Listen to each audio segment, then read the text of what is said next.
Kim joined Rotary in '91. She's not really that old.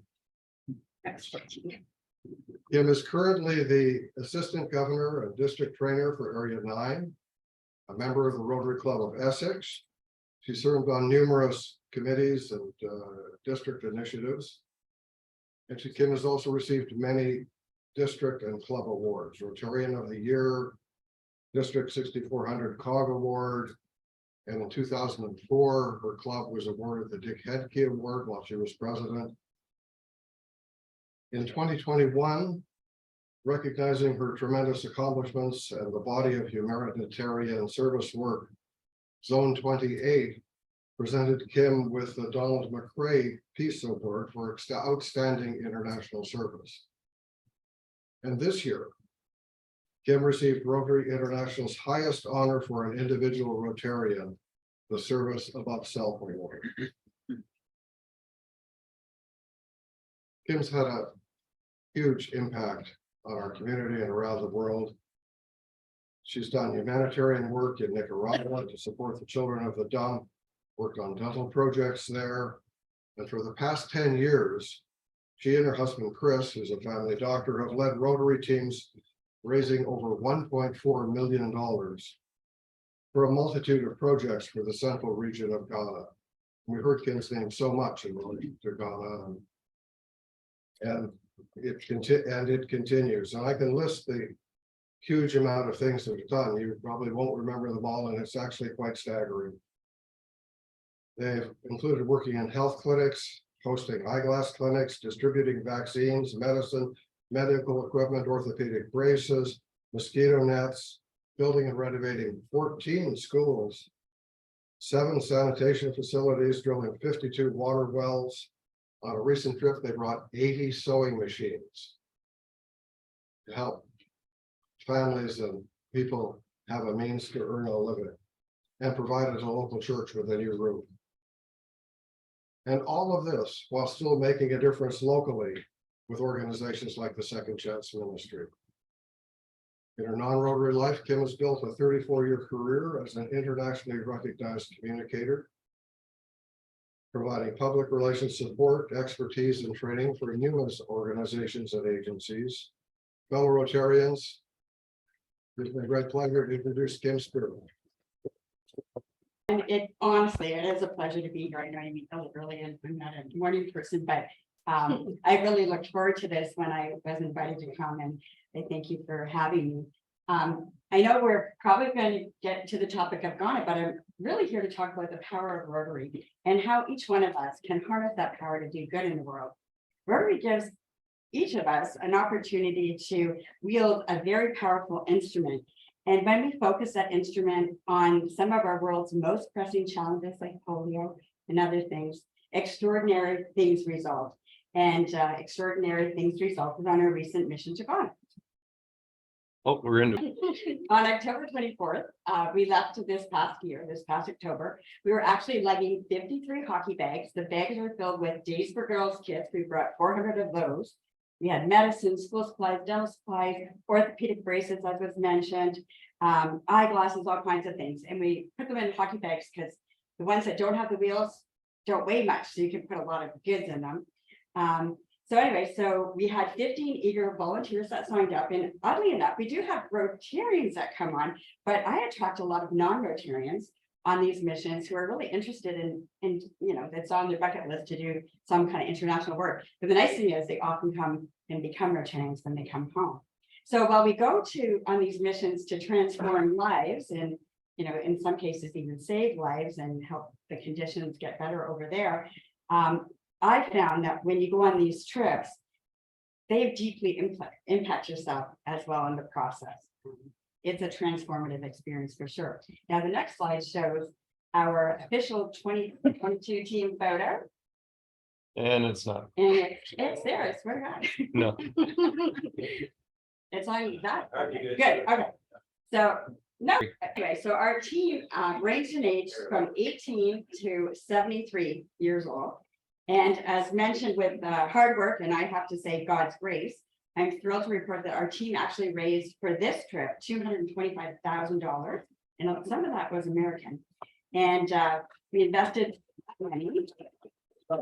There are lots of projects that really touch on all of Rotary's areas of focus. So when we go to Ghana, we mostly work in the central region. It's a very impoverished area. And we support the work of Father Stephen Amojiasi. And I think many of you in this room have had the opportunity to meet Father Stephen. He's probably the closest thing I'll ever come to meeting somebody like Mother Teresa. He is a selfless, amazing person who is really our boots on the ground. And when I won that, or was named or recognized with the Service Above Self Award, I honestly dedicated it to him because he's just extraordinary. He's our boots on the ground, and he's the guy that really makes things happen. So Shirt off his back. yeah, literally, yeah. And he's actually come to a couple of district conferences. He's been at some of our Meet the Governor nights. He comes here for maybe 2 months at a time. Unfortunately, during COVID, his visa expired, so he's having trouble getting it. It's on our side. Our government's really backed up. So advance. Okay, so that was the team I talked to you about. Roberto Sanchez, some of you know him, the Growth EO Rotary past district governor. He sadly applied too late to get his visa. He was supposed to come. He came 4 days into the trip. He finally got his visa, but he's not in this picture. So we'll just advance because I didn't have it. You recognize some of those Rotarians. That's the area that we serve, and that's Father Stephen, if you haven't met him. So we'll go ahead. So yes, okay, we're caught up. So as I mentioned, we work in the central region, and this year we worked primarily in the Sabinso area. There's about 100,000 people in that region, and they're split up into about 118 tiny villages. And I do have to say, and you can see from the photos, that these villagers do live in extreme poverty, and sadly, they do suffer unspeakable hardships, stuff that we couldn't even contemplate. Most of them are subsistence farmers, and they truly struggle daily to survive. If you want to advance, well, official family income is roughly $5 a week. Many families have no regular income at all. There's little access to clean water there, and most cannot afford the cost of health insurance. So sadly, many people do die from curable and preventable diseases. And as you can see from this picture, although Ghana, as you might know from geography, it's a democratic state, but tribal governance is still quite prevalent, and the chiefs of the land run the day-to-day operations of the region. They sort of are like city councilors in a way, and they do play a significant role. So in fact, before commencing any of our projects at the different villages we went to, we were required to meet with the chiefs. It was a ceremony, and we had to ask permission to do the work. And so we always brought Canadian whiskey with us. So we go to Canadian and like 10 or 12 of us, we like grab a bottle, and at each one we present them with whiskey, and then we get our permission granted pretty quickly. Works the same way over here, you know. I know. We're all the same people, we're all the same, no matter where you are in the world. Okay, I just want to talk briefly about some of our school projects. So I'll work through this kind of fast. In Ghana, there's very little government funding for education. So a lot of the schools have fallen into disrepair. Remember, they used to be run by Britain, right? It was British colony. So while the Britons were involved, they built some great schools, but it's been 65 years. And honestly, most of those schools haven't been touched for that amount of time. So they're in disrepair, as you can see. And we know as Rotarians that education is the key to breaking the cycle of poverty. So every time we go, we try to do a lot of school work. So we went to the village of Dosi, and as you can see, our teams worked, we did a whole bunch of different things. The school needed new floors, and it needed to be painted inside and out. We poured porches. We had that Italian, some of you might recognize him from Mezzo Restaurant. He owns Mezzo. Anyway, that's Phil. Yeah, and anyway, so he was in charge of all the cement work because he's Italian. Anyway, but No stereotyping there. yes, I do. Of course, we buy dust for the schools and new whiteboards, and we physically put them together. There's a lot of work to be done. So I'll show you some pictures of the finished product, which is next slide. So see how beautiful we are after we're finished. And then if you want to go ahead and we'll go to the next one. So when we're done at school, the villagers have a celebration called a Durbar. And they do it in our honor, but at the Durbar, we take that opportunity to provide the school with lots of different gifts. And there's a lot of speeches and traditional dancing and drumming. It's so much fun. So at this particular Durbar, we brought the school textbooks. Every student in the school got a new uniform because if you can't get a uniform, you can't attend. They have to have a uniform. So we know that's a challenge for some families. And we of course bring teachers lots of teaching aids. And of course, we provide soccer balls, soccer uniforms, which is, I think, for the kids, if that's all I did, they'd be super happy. Now, we'll go to the next slide. So this is a picture of inside the classrooms. The students were super excited to move into their new classrooms. And a lot of different organizations help us, including Rotary Club. And we do plaques and we acknowledge the donors with a recognition plaque. So basically, most of the classrooms have at least 2 plaques adorning the wall. And then our next slide, we also do a big textbook project. That's probably the most expensive thing I do in terms of supplying the school with resources. Costs about $15,000 US to buy all the textbooks for the schools. But you know, they need these learning tools. And of course, we also provide students with backpacks. And we fill those backpacks, if you want to go to the next slide, with all kinds of different school supplies, everything that they would need, from colored pencils to paper, erasers, you know, everything your kids would get. And the students just are so excited, as you can see this little one, so we couldn't wait to get a backpack. She was so thrilled. And then one of our Rotarian, she's actually brand new to Rotary. I think she might be 20 now. She was very young. She joined the cell. She did a portrait day, like school photos for the kids. And we brought picture frames and we, you know, at night we put them all together and we handed them out. And the kids were so thrilled. But I'll tell you, the moms were more thrilled. And I'll just tell you a quick little side story. One of the kids in one of the classrooms that we were handing out the photos looked like he was absent, and the teacher just flipped it over. And it was my classroom that I was in, if you know the backpacks. And Roberta was with me actually. And I thought, oh, he must be absent. But at the end, I said to the teacher, you know, where was this kid? And she said, oh, he's passed. You know, passed. And she said, I said, what do you mean? And she said, well, he died.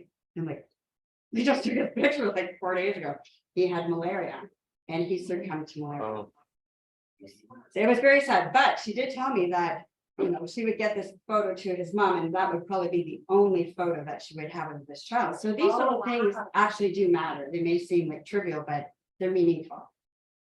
So as I mentioned, the backpacks, kids really get anything new. So they were super excited and I wish you could hear those screams of delight when we get into the classroom. So the next couple slides show them opening them up and all the different things. And thanks to our Dr. Jackson, Noel Jackson, our dentist in Rotary, they got a toothbrush and toothpaste as well. All right, so we'll move on. This is them receiving their backpacks and getting their photos. And now we'll just move on. I want to talk to you for a few minutes about water and sanitation. As most of you realize, it's estimated that somewhere in the world, a child dies of a waterborne illness every 21 seconds, which is pretty tragic. Move on. Many water sources in Ghana have become contaminated, mostly from human waste, but also from poisonous mining residue from local mines. There's very little oversight of those operations, so a lot of the water has become poisoned. And of course, Ghana has experienced recent droughts, which makes access to water even more scarce. To improve the dire situation that they find themselves in, our teams this year were able to raise enough money to bore drill 8 water wells. 7 of them were mechanized, and one of them was a hand pump well. We can do a mechanized well if the village has some power. And the nice thing about a mechanized well is they don't all have to go to one pump. You can make like taps in different spots. So these wells, these 8 wells, provided thousands of villagers with access to clean water for drinking, cooking, and bathing. And you can see how very excited everyone is. And at the well commissioning ceremonies, there's a ceremony for everything there. But at these ceremonies, it's always interesting because the chiefs and the villagers don't ever say thank you for the water or thank you for the well. They say thank you for the gift of life, because for them, water is life and it's a gift that lasts for generations. Now, sanitation is a really important thing as well. Well, toilets aren't glamorous, and I've done 7, as you mentioned, toilet projects. It's really important. There's a lot of collateral benefits to having washrooms, especially for girls. Because in Ghana, when they start to menstruate, girls end up starting to miss school because there's nowhere for them to go to take care of things.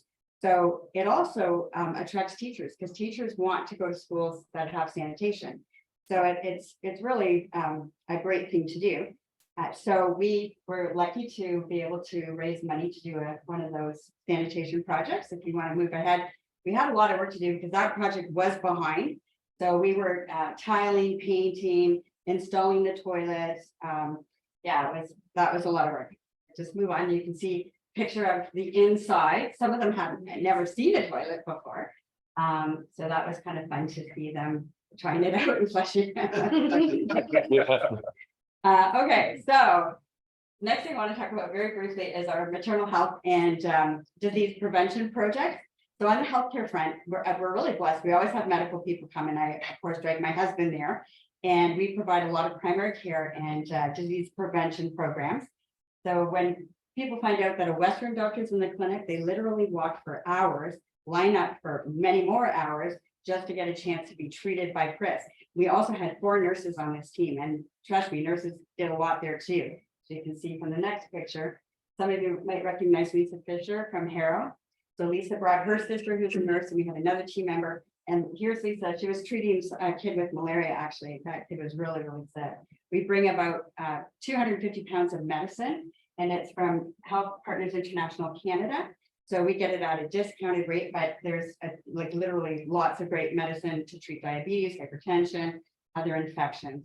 The medicine's very expensive in Ghana, so if you can afford it, so that was really important that we brought it. Now, we also try to help keep our Rotary's promise to the children of the world, and we fund polio vaccine clinics as well. So we administered some vaccines. That's how they weigh the babies, by the way. Okay, I just want to talk a little bit about our gift to site. This time we brought 1,000 pairs of eyeglasses, and we fitted the villagers with them. And it's so fun because we let them kind of shop and pick the styles that they like, and then we have to make sure they can see from them. And when you see them actually find the right, if you go to the next slide, the right power, they're very excited and quite happy customers, so that they can now see again. So it's wonderful. We, as mentioned, we talked about mosquito nets. Malaria is the #1 killer. I saw it happen myself. So it's really important. Right now, they are working on a vaccine, but it's not in mass distribution yet. Hopefully within the next 5 years, it will be like a polio vaccine, a series of 3 that they have to get. So in the meantime, we have to buy mosquito nets, and that provides a barrier that protects children, and it is saving thousands of lives. All right. At one of the distribution sites, we try to get like different Rotary clubs fund this project, and we got some money from the Governor's Golf Fund, and I like to take a little picture with the signs, and they're happy to get those. Mothers can now put their babies to bed knowing they're safe from the scourge of malaria. The last project I want to talk about is our Sowing Seeds of Hope project. This is our economic development project. We've been doing it since 2015, and it's really important to provide support for, especially for women, because in Ghana, there's a lot of teenage pregnancies. It's really sad. It's pretty rampant. And the girls, when they get pregnant, are kicked out of school. There's just no option to continue. And then the families often will kick them out as well because of the shame they brought to their families. And I met this young girl in 2015 that Father Stephen introduced me to, and he was trying to plant the seed for this project, literally in my mind. And he told me that she was one of those girls, got kicked out, and she was destitute and had turned to work in the sex trade. She was 15, she was already a mother. Actually, if you go to the next slide, you'll see her. That's Esther. That's the girl. So he said a lot of the girls end up in the sex trade because there's nothing else for them. They have no skills. They barely, had any education. So he asked me to think about a sewing program, because he said, if I could get machines, I can find mentors to teach these girls, because they don't buy clothes off the rack and on it. Everything's made by seamstresses and tailors. So after consulting with the leaders there and Father Stephen, we came up with the idea for this apprenticeship program. So Father Stephen recruits the seamstress mentors. We provide the sewing machine. The student, the girl that's enrolled in the program, owns the machine. The mentors like doing it because they get an extra machine in their shop, which can increase their output, so it's win-win for them. And the girls obviously learn a marketable skill set. And we found because now we've been doing it since 2016, that the girls tend to get hired in the shops in which they apprentice afterwards, because they've been trained up by that seamstress, and she wants to keep them. So let's go to the next one. By the way, we don't bring the sewing machines, we buy them there. And they're the hand crank kind, because not every place has electricity. So they are very happy to get these machines and to learn this skill set. And see, now these ones we did bring, but they had to do a lot of work. This was, yeah, people want to give us machines for here, but the electricity power is different, so they had to get rewired and everything. But that's some of the pictures of the mentors and the students. Now, Father Stephen asked me in 2017 to start a hairstyling apprenticeship program. So we buy hair dryers and styling tools, and some of the girls now choose to enroll in that program.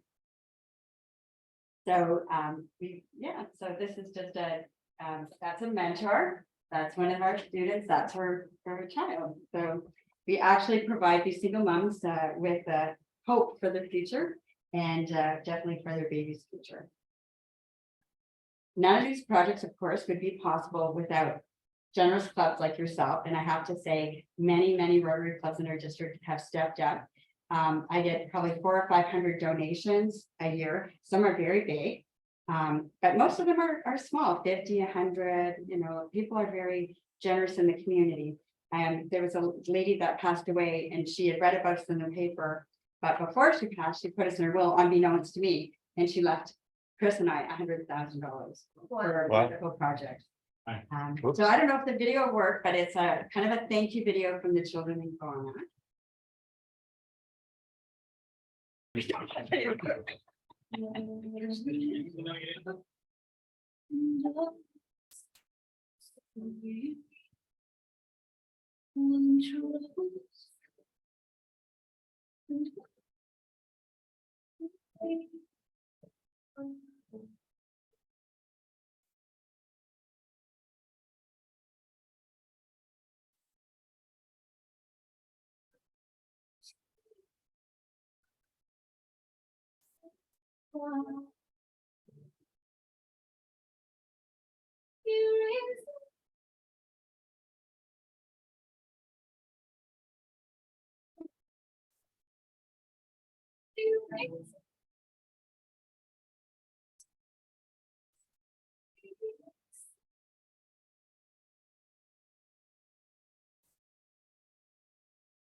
You raise me up.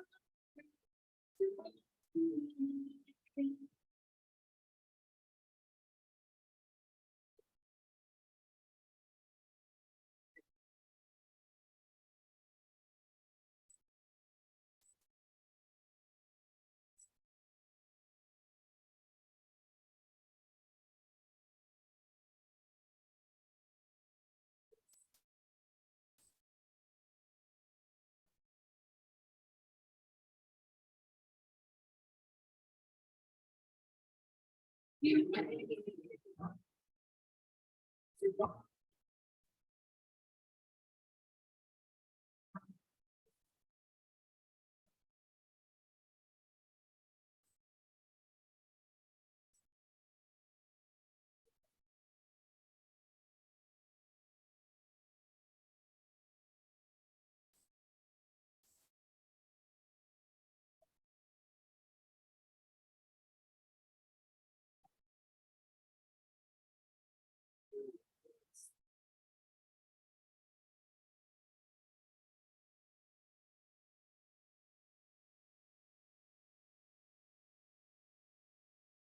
You raising up to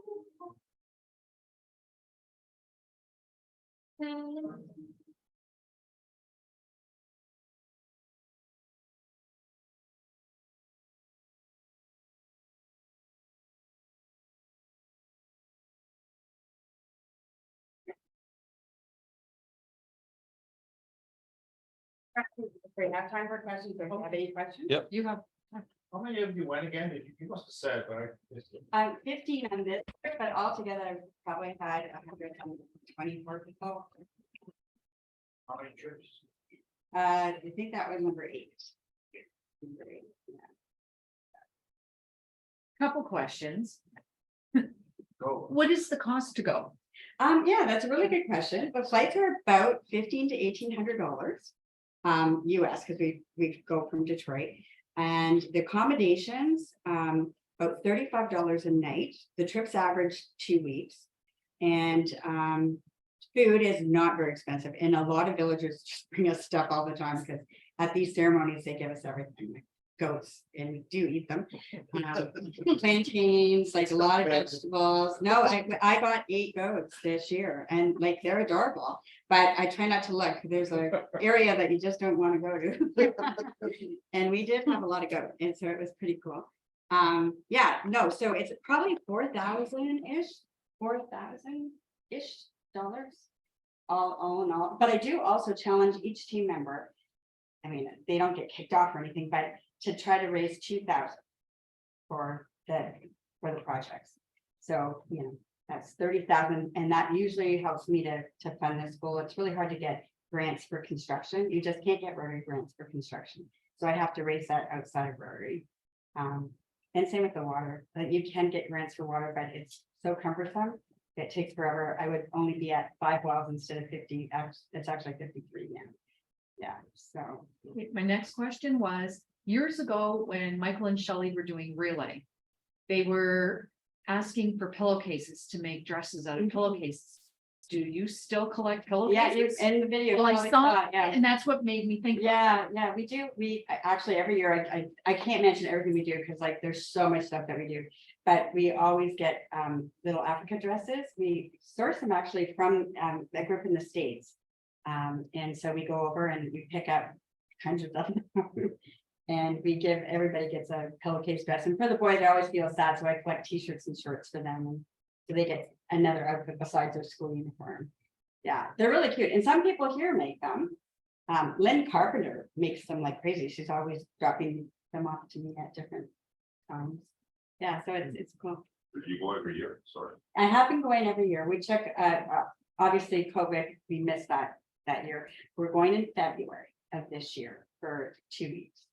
So mid-February, there are some university students who want to go, and I have to go on the reading week, otherwise they can't come. So I'm scheduling it to allow for a couple of them to go. They want to be doctors, so they want some hands-on experience. And it is a powerful thing to have on your resume, for sure. It's helped a few medical students get in when they come on these trips. Kim, is there any other mentoring that is needed to help these people find employment? I know you do the things with sewing and that, but are there other things like jewelry making or things like handicrafts? Yeah, there's 5% of people are government workers, so they have some government jobs, but the vast majority of them are farmers. But they don't own the land they farm, so they mostly produce cocoa, plantains, bananas, that sort of thing. So yeah, economic, it's a struggle, and I haven't been able to really focus much on that. Water is number one. Like if all I did was water, I'd be making the biggest difference, because that's the key to health, right, and well-being for community. So yeah, it'd be nice to have some more apprenticeships, but it takes a lot of organization and boots on the ground. Probably even spread really thin. Kim, 2022, we all could be fully vaccinated, but I'm thinking that they wouldn't have had that opportunity again. So Well, is yeah. COVID a problem? Yeah, it's interesting. If you go back and look at the world data, there's actually a site called World Data, and look under COVID. Africa was not very hard hit.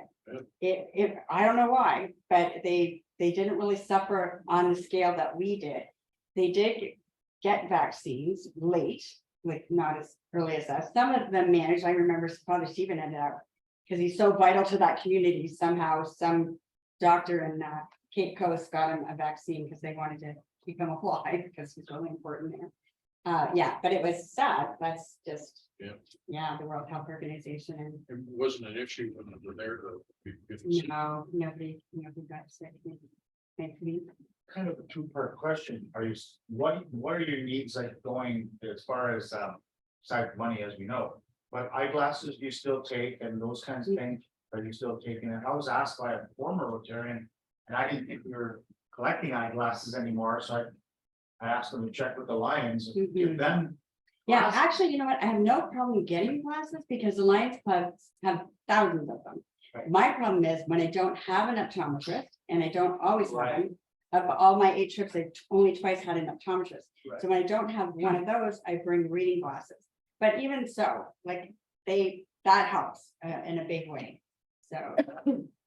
Yeah, so glasses are a problem. Orthopedic braces, like people get a brace for their wrist or a boot for their foot, and then they use it 6 weeks and it goes in a closet.